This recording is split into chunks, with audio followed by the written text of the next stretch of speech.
Exterior country road night. Marwood and Withnail pound along in the moonlight. A spiteful wind coming off the lake. Also reflections of a tiny village. Their destination is one of the few buildings emitting light. If the crowing cunt ever had life, it was dead now. It was like walking into a lung. Sulphur-stained, nicotine-yellow and fly-blown lung. Its landlord was a retired alcoholic with military pretensions and a complexion like the inside of a teapot. Interior crowing cunt. Public house night. A pair of small rooms with a log fire at one end and a bar in the middle. Thick smoke and packed with men, mainly wankers from a local farm. One or two shepherds. Everything is yellow, except for the landlord, who is bright red. The years of consistent boozing have gone into his face. He also has a large moustache. Withnail and I would squat on stools at the bar in front of him. By the time the doors opened, he was arseholed on rum, and got progressively more arseholed till he could take no more and fell over about 12 o'clock. We'll have another pair of large scotches. They watch in fascination as the general lunges for his bottles. He hands them the drinks and turns to his till to ring up. The money drawer shoots out, catches him in the gut and he staggers. Ricocheting off the bar, he throws himself on the till, grabs a fistful of change and slaps it on the counter. W. I thought I was going for a minute. His voice is circa 1942 with the faint undertones of Mancunian. Oh, no. Just threw me then. Yeah. But no one has ever put me down. Have you had training in the martial arts? Yes, as a matter of fact, I have. Before I became a journalist, I was in the territorials. The general attempts to focus on Withnail with his sepia eyes. Do you know, when you first came in here, I knew you'd been a services man. You can never disguise it. A cigarette is offered and Withnail lights up like Jack the Lad. What were you in? Tanks, North Africa Corps. A little before your time. Don't suppose you've engaged, have you? Ireland. Ah, a crack at the Mick. Exactly. We'll have a couple more. They shall be my pleasure. He swings their glasses under the bottle and repositions them. What are you doing up here then? The feature for Country Life. We're doing a survey of rural types, you know, farmers, travelling tinkers, milkmen, that sort of thing. Setting himself on the bar, the general leans in on Withnail as though trying to get the end of his moustache into his ear. Have you met Jake? Withnail shakes his head and backs away from a disturbing exhalation from the landlord's gut. His tone is almost conspiratorial. Poacher. Works the lake, but keep it under your hat. With what is virtually a salute, Withnail acknowledges this confidence and they make their way to corn seats near the fire. The image is soft focus and sideways. It is from the general's point of view. As he straightens up, it straightens up. Focus improves and he looks across his now nearly empty establishment, calling, "Time, gentlemen." All the shepherds and wankers have gone home. The fire has gone out. Only Withnail and Marwood in front of its embers. Withnail looks across. The general is supporting himself on the beer pumps like a man on crutches. His jaw is firmly clenched. I think he means it. The time has approached when they're all too pissed to know what time it is. Withnail finishes his drink and they stand to leave. The door swings open and an alarming looking creature walks in. Round his neck are a dozen mole traps linked to a length of sisal rope that disappears into his hunchback. Loops of string are tied under his knees. Above them a pair of massive bulges like deformed thigh muscles. This is obviously Jake the poacher. They watch as he heads for the bar, pulls his own pint and downs it as quickly as a pint can be poured from a glass. A formidable sight. Like a tree has uprooted itself and come in because it fancied a drink. With respect from the general, he gets himself upright to pull the next pint. These drinks are evidently free. A detail that doesn't go unnoticed. Withnail leads the way across. A pair of scotches are ordered and delivered and on the house. Jake's clothes are a mixture of earth and tweed and blood and decaying vegetables. A stink comes off them, buckling Marwood's nostrils. Jake is halfway through through his pint when his bulges move. It causes him discomfort. Plunging a hand under his belt, he extracts a pair of half-dead eels. They take a terrible bashing on the counter and return to the interior of his trouser. A pair of astonished faces stare. Marwood leans into Withnail with a whisper. Ask him if we can have one. What for? So we can eat it. We're fed up with the stew. Withnail moves in and addresses Jake as though he were a waiter. Yeah. Excuse me, could we have an eel? The tree turns towards him. Doesn't like the look of his craft. I'm rude. You've got eels down your leg. You leave them alone. Ain't nothing down there interesting you. Ignoring Withnail, he returns to his elbows and beer, finishing his pint and suddenly tugs at the rope, vanishing into his hump. I'll buy Raymond Goff. These be fed from our soul to beak. The general grabs at the rope. With difficulty, he pulls a brace of pheasant over Jake's head and conceals them behind the bar. More astonishment from Marwood and Withnail. And more whispers. The poacher gestures towards the whiskey. Everyone gets a glass. What about one of those pheasants? Withnail's reluctant. Jake is preparing to leave. Now or never. Go on, ask him. The general collapses on a stack of beer crates. Jake rattles his traps and ties his coat with the rope. Withnail works a smile. Excuse me, we were wondering whether we could purchase a pheasant off of you. No, ain't nothing to sell. Come on, old boy, what's in your hump? Jake puts his face into Withnail, skin like the sole of a foot. Now you look here. Them pheasants for her pot. These eels for my pot. What makes you think I should get some for your pot? What pot? Our cooking pot. Ah, he knows. Give him a wheeze on that fag. Marwood hands the cigarette across. Jake sucks a deep inhalation. He hands it back and Marwood ashtrays it for the fear of contamination. A Galloway is offered. Jake takes 3, wraps them in his hanky. I'm I might see you lads in a week. I might put a rabbit your way. We don't want a rabbit, we want a pheasant. No, that was... That was with Yeah, that's fine, yeah. Now look here, you young prat. Ain't got no pheasants, ain't got no birds. No more, and you do. Of course you have. You're the poacher. not a very sensitive remark. Jake is clearly upset by this accusation. Exploring his trousers, he withdraws one of the eels. If I hear more words of you, I'll put one of these here black pods on you. The eel wraps itself up Jake's arm. A rapid retreat as he menaces the creature in Withnail's face. Don't threaten me with a dead fish. Half dead he might be, but I'll come after you. I'll wake you up with a live one. Sod your pheasants. You'll have to find us first. Withnail's indignation has propelled him to the door. As Marwood follows him through, Jake raises his voice to bid him farewell. Oh, I know where you are. You two up that crowd, Craig. I've been watching you, especially you, prance around like a tit.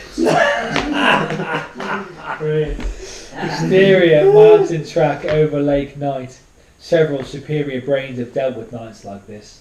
Here are the rangy moods and starry nights. Yeah, I think so. Marwood and Withnail labour through the mire, the latter breathless and staggering. If I see that silent heap hanging up here, I'll take the bastard axe to him. The cottage comes into sight. Indigo slates in the moonlight. Withnail staggers to a wall and shouts at 5 miles of lake. Bastards!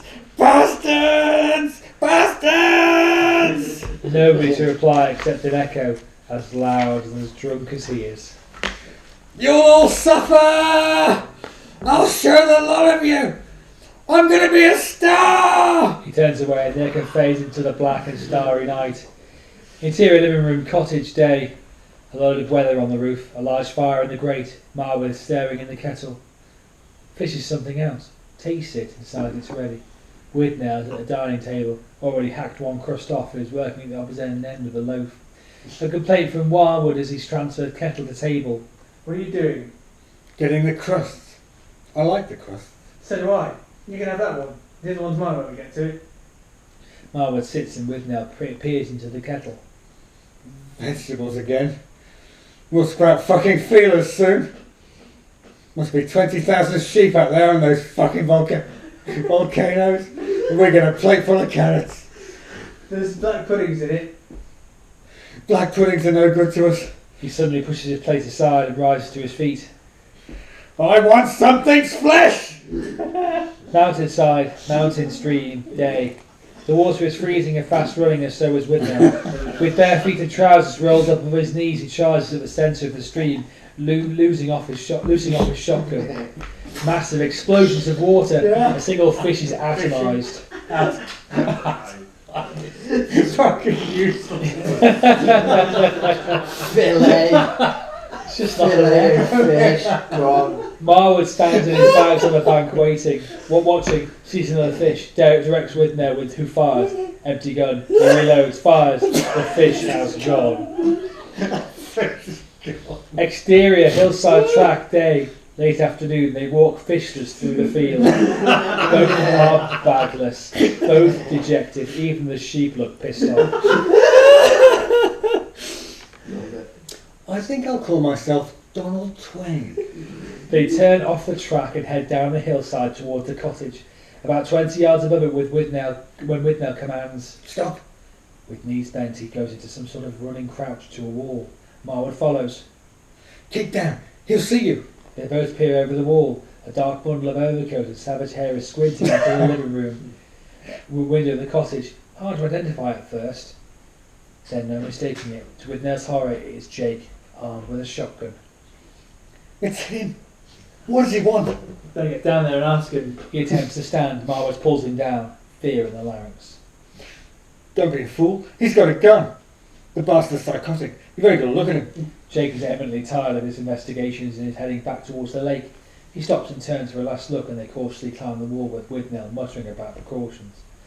Interior living room, kitchen, cottage, night. Marwood is in front of the fire, reading A Play Journey's End by R.C. Sheriff. Withnail has produced a huge rusty bolt from somewhere and nails it to the kitchen door. Security is completed with a shovel rammed under the doorknob. He then loads the shotgun and returns to the living room. This place has become impossible. A sinister wind slams night doors. Marwood ignores the diatribe. Freezing cold. Perpetual rain. And now a fucking madman on the prowl outside with eels. Alright, you've made your point. We'll pack up and get out tomorrow. Their boots stand in the grate and socks stand next to them. Marwood tests out one of his big stiff. Starts putting it on. What are you doing? Going for a slash. No, you're not. You can't. I can't get my boots on when they're hot. I'll go alone. Withnail doesn't like the sound of this and rockets to his feet. No, you won't.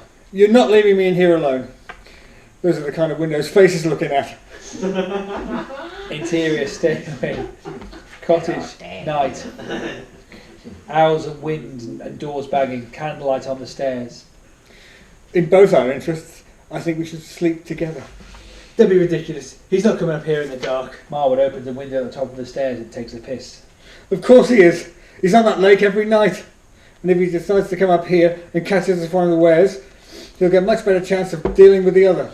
No. He closes the window, followed by his bedroom door on Withnail. Interior bedroom, night, cottage, night. Marwood is obviously in the middle of a pleasant dream, occasionally chuckling in his sleep. The door opens and a candle comes in, followed by Withnail and a shotgun. Marwood starts back as he wakes, blinks at this spectre-like figure in Y-fronts. What's the matter with you? Marwood is too drowsy to answer. Withnail is drenched in terror. What are you laughing at? I was dreaming. What do you want? You frightened the piss out of me. Move over. I'm getting in. Marwood resists, but a pot-legged forces himself under the covers. A brief struggle follows. Withnail manages to get into the bed. Huge shadows in the candlelight. A dispute over blankets. It resolves itself with Marwood's arse thrust into the icy air. This is ridiculous. I'll have to sleep in your bed. No, I'll have to come with you then. Will you get out? No. Then I will. They both get out together, stare at each other, both get back in together. Marwood is prepared to tolerate Withnail, but not his shotgun. It's positioned across the bed below with their chins. Alright, you can stay, but the gun doesn't. I must keep the gun. I can't attempt anything without the gun. I must remain awake till morning. Marwood snaps up in the bed, attempts to confiscate the shotgun. This is my bed and I demand precedence in it. Give me the gun. No! A fight in the bed begins. But the scene about 2 heads and a muzzle and a heap of writhing blankets. The gun goes off, blowing a fucking great hole in the wall behind the bed. A paralysis, silence, smoke and dust settle. Then Marwood emerges with an explosion as violent as the gun. You mad fucking bastard! He storms across the room and launches the weapon head first through the window, a shattering of glass, the most terrific door slam as he pounds out to sleep in Withnail's room. Interior bedroom cottage night, a door banging as wind blunders to the lake. Owls hooting in the distance. Marwood is asleep. The door opens, the candle comes in, followed by Withnail, face ruptured with terror. The candle goes down on the bedside table and a hand clamps over Marwood's mouth. Marwood wakes, choking with breath, and the hand gets bashed aside.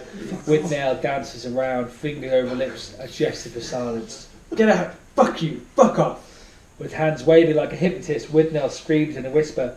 Shut up! Listen! Listen! Marwood tries to focus his ears and eyes, but manages only temper. There's nothing. Get to bed. He hunches back under the blankets. Withnail decides to join him. I heard a noise. I must get in. Oh, for fuck's sake. Withnail gets him to the bed. Marwood turns over. There is a noise. What was that? That's it. That's it. What is it? It's the maniac. Marwood sits up, myopic ears straining at the darkness. The door continues to bang, but nothing suspicious and the noise has gone. Probably foxes looking for grub. Withnail suddenly stiffens in the bed, knocks the candle over, which extinguishes as it hits the floor. Faint moonlight now illuminates the room. Listen. Listen. No mistaking it this time. Definitely a suspicious movement out there.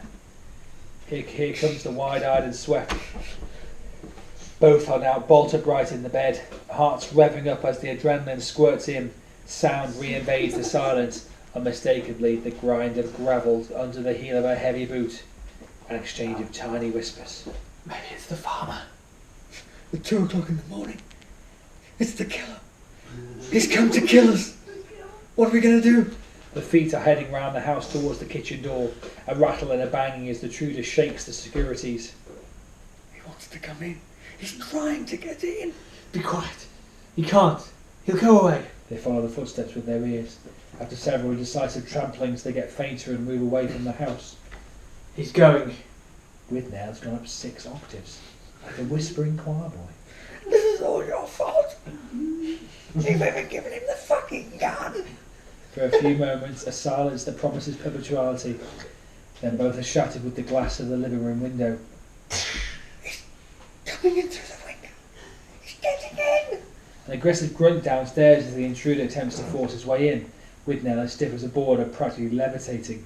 Though Marwood is equally terrified, he plans some sort of defence, grabs the candle. Give the matches. A Walt Disney mouse replies. Downstairs. And so is Jake. They hear his feet Oh, make yeah. contact with the stone floor. And again profound silence. Withnail vices a hand onto Marwood, gurgles, He's in. and then shoves the sheet in his mouth. They stare into the bowls of silence, and a hair-raising, panic-striking sound. Withnail gags through the sheet. He's sharpening the fucking knife. We'll have to tackle him. You stay in bed and pretend to be asleep. He'll go for you. When he does, I'll leap on his back. Marwood attempts to implement his plan, but Withnail detains him. No. It'll be too late. I'll be nice by then. We'll have to try and make friends with him. The latch clicks on the door at the bottom of the stairs, then a creak of wood as footsteps mount. Slow, heavy treads of unfamiliarity with the house. A pause. They head for Marwood's room. Although Withnail is atrophied with fear, he pushes at Marwood's back with marshmallow arms. Interprets Jake's direction as a signal of his intentions. He's gone into your room. It's you he wants. Offer him yourself.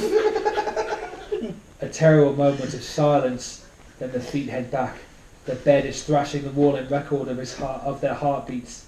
The doorknob turns. A yellow beam of torchlight. A low sustained rattle escapes Withnail's throat, like a death rattle. The cry of a coward in crisis. Perhaps he's just died of a heart attack. Heads pressed back into the pillows. The beam dazzles their eyes. A voice tangled with saliva and grinding teeth attempts speech. Several breathless grunts before he falls back in the pillow. We mean no harm! The beam lowered itself, a chuckle, a towering figure. It speaks. Dear boys, forgive me. Total silence, Monty, followed by total relief, followed by total anger. Monty, Monty, you terrible cunt! Forgive me. It was inconsiderate of me not to have telegrammed. What are you doing prowling around here in the middle of the fucking night? Withnail's bark redirects his uncle's torch. He coyly examines the floorboards. Clearly he thinks he's disturbed them at it. I had. Sorry, Jesus. disturbs them at it. Just saying. Apologies. I had a punctured tire. I had to wait an aeon for assistance. I'm sorry if I disturbed you. I should have knocked. I'll sleep in the spare room tonight if I may. any way you like. Living room, cottage, day, sounds of chopping outside, squares of sunshine on the wall, an unusual sight. The first clear day. Apart from socks and boots, Marwood walks in fully dressed.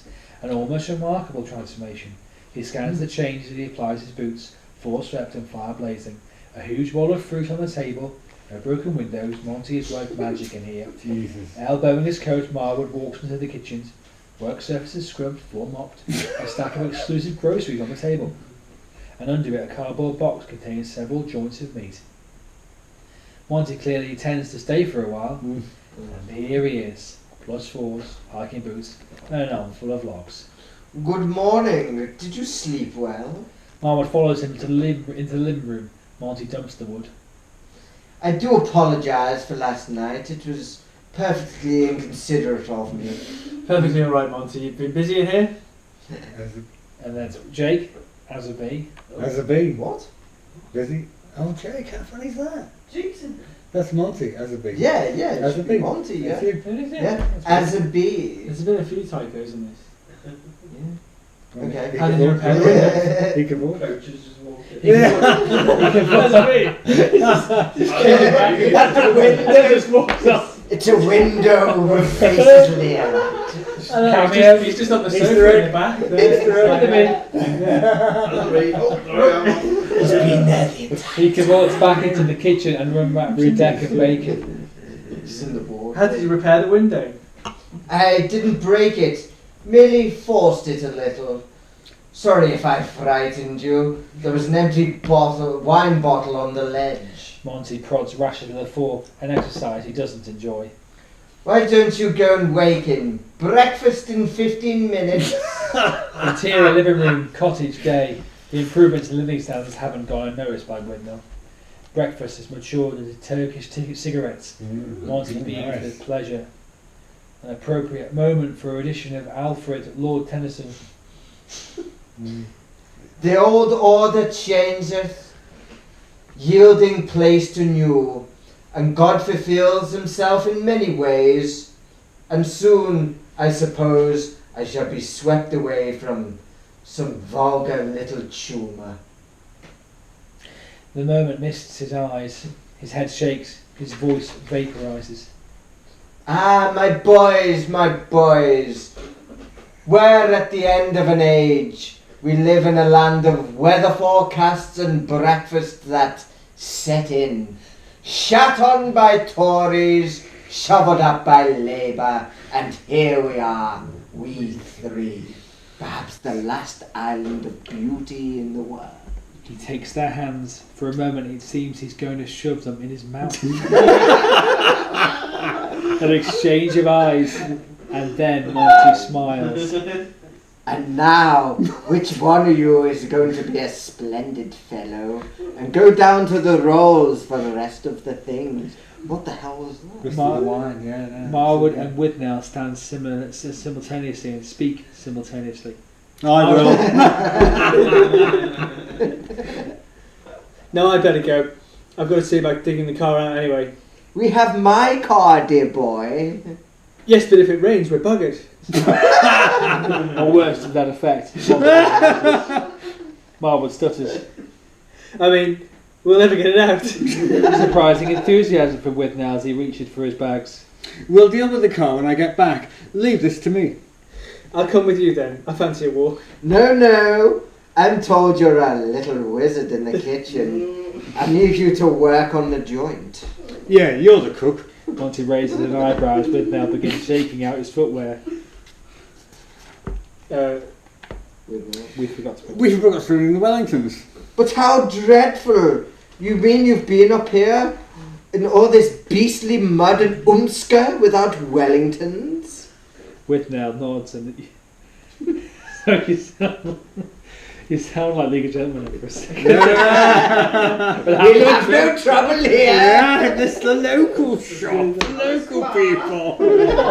Alice Clark. Oh, please. 12 7 cans of can't. I can't.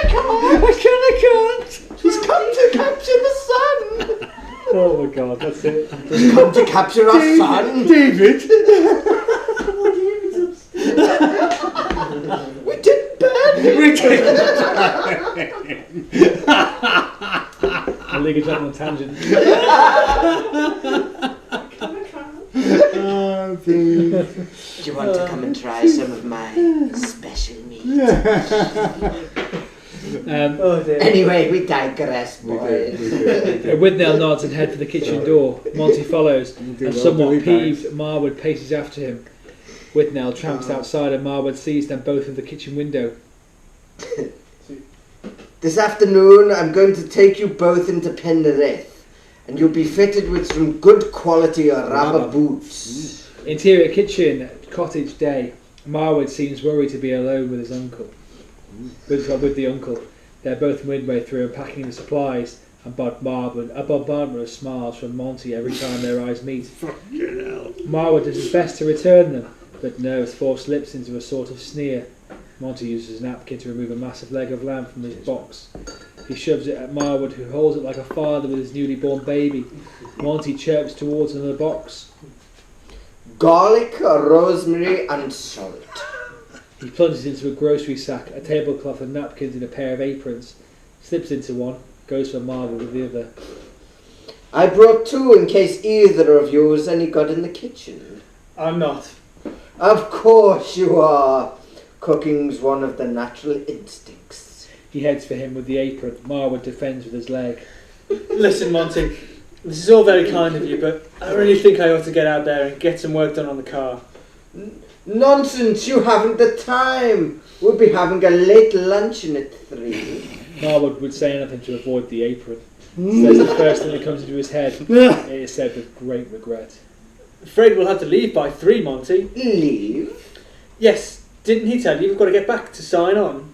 Sign on at the label exchange. But you're successful actors. They realise the blunder together. It's sort of fashionable, actually. All the actors do it. Even Redgrave. But surely you'd forgo this just for once. Just for this one occasion. I've come a very long way to see you both. Monty's eyes bulge behind his glasses. Marwood affects remorse. Well, no, can't really. I mean, I'd love to stay, but he's more adamant to get back than I am. Then we must choose our moment and have a word with him. I'm sure together we could persuade him. Marwood suddenly finds himself entering into some sort of pact. Now, slip this on. Monty has both the problems and Marwood in hand. The apron goes on. Marwood is tied up at the back and Monty returns to his work. Garlic, rosemary, and salt. I can never touch meat until it's cooked. As a youth, I used to weep in butcher's shop. Marwood transfers his meat to the table and reluctantly begins to search for the condiments. Garlic and salt come out. Is that me? Yeah. I can't find the rosemary. Feigning Oh exasperation. no, sorry, that's Yeah, I you. thought that's it. Yeah. Sorry, that's you. Yeah, I can't find the rosemary. Feigning exasperation, Monty launches beans up the sink and approaches wiping his hands on the apron. Marwood attempts to get out of his way, out of luck instead. Marty circles him in his arms and forces him backwards over the table. Their face comes to the point where they normally kiss and still. I'm sure we can find it together. Marwood continues to arc backwards as Monty searches behind him. Perhaps it's in the other bag? Perhaps it is. Shall we look? Before they do, Withnail barges in, dumps groceries on the table. Oh, sorry. The sherry's in there. He gestures towards a carry bag and continues into the living room as though he disturbed the courting couple. Monty doesn't seem at all concerned, breaks away to deal with the sherry. Marwood follows Withnail, a fast and frenetic exchange of whispers. What do you mean, sorry? What's going on? What are you doing here? Withnail collapses into an armchair and begins removing his bags. We can't stay. You won't leave me alone. Further exchange is cut off by Monty. He lumbers in with 3 glasses of differing style and an open bottle of Bristol cream. I'm afraid we must drink from these. The glasses are handed out and Monty moves over them with sherry. I trust their shape will not offend your palate. Monty slips the wink. That's why he slips the wink at Marwood and proposes an expansive toast. To a delightful weekend in the country. The glasses go up, a clink, a drink. Everyone is happy, but Marwood. Right, should we have a break there before the finish and then just have one more break?